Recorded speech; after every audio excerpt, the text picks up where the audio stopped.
ত্রাণ নিয়ে বন্যা কবলিত এলাকায় আলফাডাঙ্গা কওমি উলামা পরিষদ। দেশের এই ক্লান্তি লগ্নে বন্যা কবলিত মানুষের পাশে দাঁড়িয়েছেন ফরিদপুরের আলফাডাঙ্গা উপজেলা কওমি উলামা পরিষদ। অন্তত 1000 পরিবারের মাঝে নিত্য প্রয়োজনীয় খাদ্য, শুকনো খাবার, শিশু খাদ্য, ঔষধ সহ কমপক্ষে 15 প্রকার ত্রাণ সামগ্রী পৌঁছে দিতে বন্যা কবলিত এলাকায় গেছেন তারা। শুক্রবার রাতে ট্রাক ভর্তি ত্রাণ সামগ্রী নিয়ে আলফাডাঙ্গা থেকে বন্যা কবলিত জেলাগুলোর উদ্দেশ্যে রওনা দেন 20 সদস্য বিশিষ্ট এক স্বেচ্ছাসেবক দল।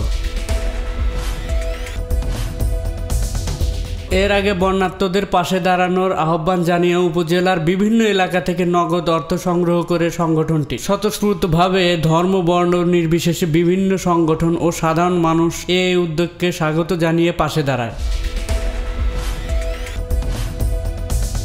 মিয়া রাকিবুল, আলফাডাঙ্গা, দৈনিক গণমানুষের আওয়াজ।